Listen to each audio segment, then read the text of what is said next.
In the fifth and final section, now we will talk about the treatment options of the acute bacterial meningitis and also the prognosis of meningitis. And in this, when we will talk about the treatment options, we will talk about the empirical treatment and also some specific antimicrobial therapy. Then we will talk about the pneumococcal, listeria, and staphylococcal meningitis and the prognosis of the bacterial meningitis. So the treatment is we have empirical antimicrobial therapy and then specific antimicrobial therapy. In the specific antimicrobial therapy, so we talked about all the causative organism in detail, and we know now that the most common is Streptococcus pneumoniae, which is 50%, Neisseria meningitis, which is 25%. So we should know the specific antimicrobial therapy against these microorganisms. So specific is meningococcal meningitis. Then we have pneumococcal meningitis, listeria meningitis, staphylococcal meningitis, and then we have some gram-negative bacillary meningitis.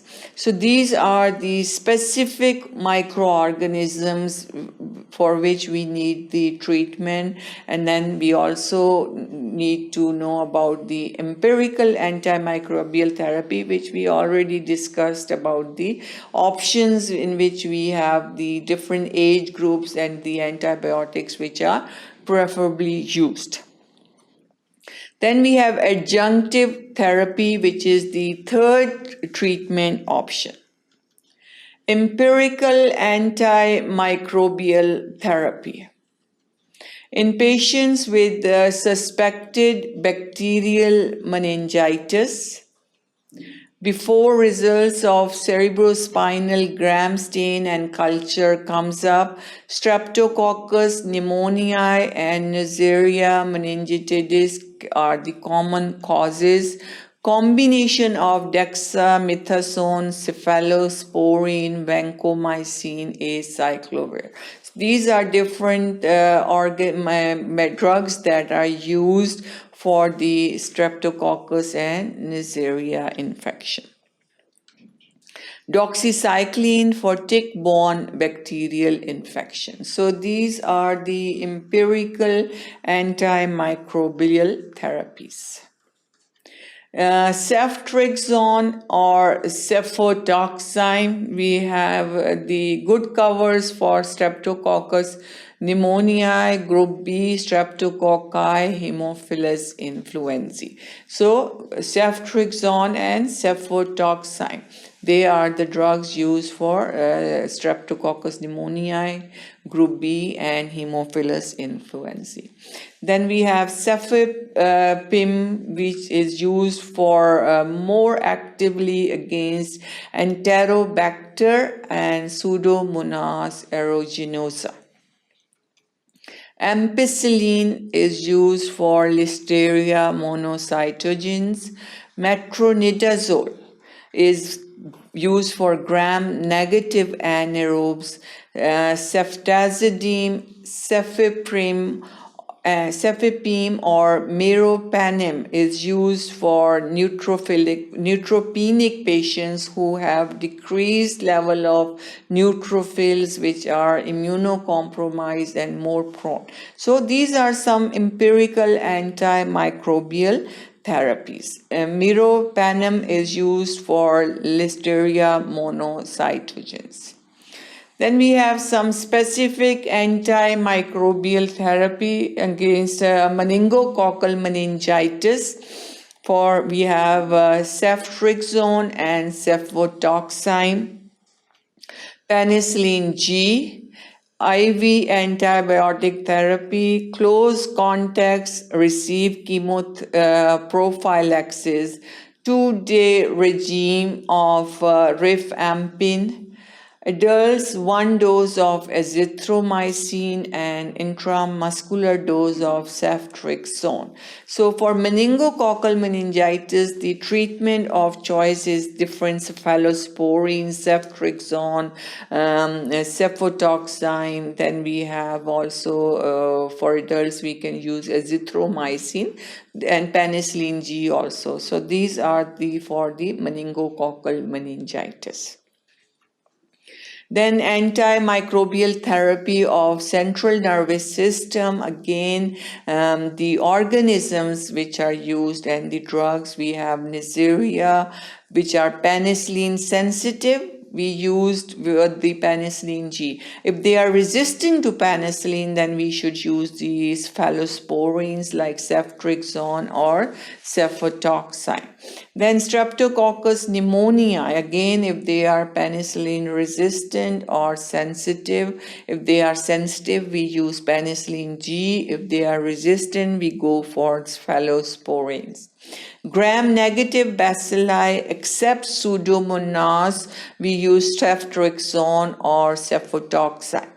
Pseudomonas aeruginosa, we use ceftazidime or cefepime or meropenem. Staphylococci species, we use again the methicillin sensitive, we use nafcillin. If they are resistant, we use vancomycin.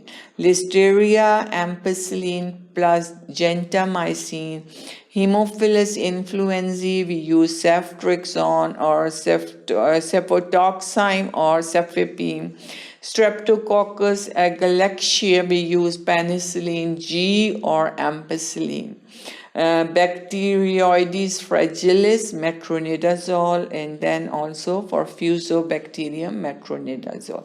So these are some common antibiotics used for different microorganisms. Pneumococcal meningitis, we use these cephalosporin, vancomycin.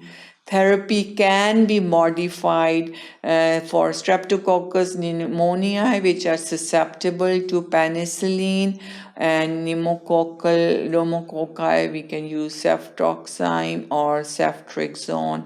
Rifampicin drug along with the vancomycin. Pneumococcal meningitis, 2-week intravenously antimicrobial therapy.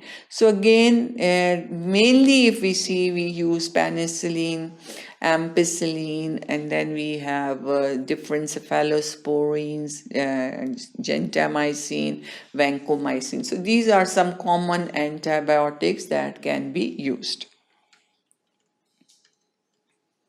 Repeat lumbar puncture is performed 24 to 36 hours after initiation of antimicrobial therapy.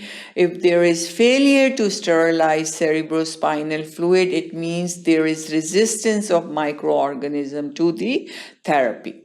Intraventricular vancomycin addition, then we can use the intraventricular route is preferred over the intrathecal route. Listeria meningitis is ampicillin for at least 3 weeks.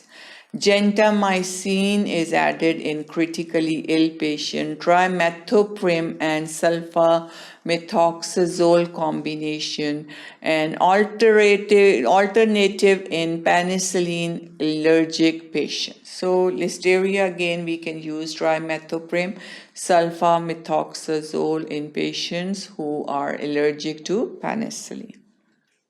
Staphylococcal is treated by nafcillin, vancomycin,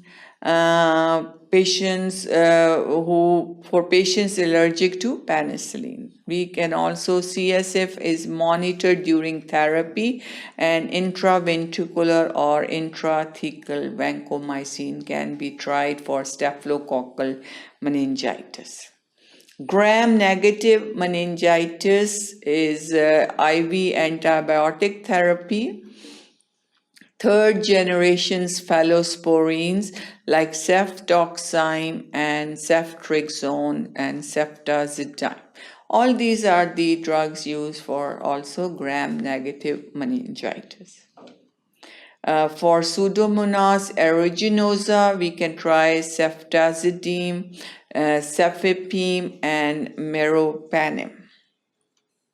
Some adjunctive therapy is dexamethasone, which inhibits the production of tumor necrosis factor, decreases the inflammation, inhibit the synthesis of interleukin, decreases cerebrospinal fluid outflow resistance, decreases penetration of vancomycin in cerebrospinal fluid, delays the sterilization of cerebrospinal fluid, and increased hippocampal cell injury, reduced learning capacity. So dexamethasone usage, we can have the benefits. It inhibits the synthesis of some chemicals that are released by the death of the bacteria, but also it can delay some of the effect also, but it can be used as the adjunctive therapy. Increased intracranial pressure is treated by the elevation of the head of the patient, intubation, hyperventilation, mannitol, and patient is usually managed in intensive care unit. Prognosis, we have mortality, which is 3 to 7% for meningitis by Haemophilus influenza, Neisseria, group B, streptococci, 15% by Listeria, and then 20% for streptococci pneumonia. So the important thing to know is the prognosis is worse for streptococcus pneumoniae because mortality rate is 20% and it's one of the common causative organism for infection also. Risk of death increases with decreased level of consciousness, onset of seizures, signs of increased intracranial pressure, young age and old age, both extremes. Presence of comorbid conditions including shock, need for mechanical ventilation and delay in initiation of treatment. So all these are different factors that can contribute to the poor prognosis. Also decreased cerebrospinal fluid glucose level, increased in the protein levels, increased their mortality, poor outcome, and there is moderate or severe sequel in 25% of survivors. Common sequel includes the decreased intellectual function, memory impairment, seizures, hearing loss, dizziness, and gait disturbances. So these are very, very serious sequel of the disease. So that concludes our topic, acute bacterial meningitis, and we discussed in detail this topic when we tried to cover all the aspects of bacterial meningitis, and hopefully you learned all the information regarding acute bacterial meningitis. Thank you for watching sqadia.com.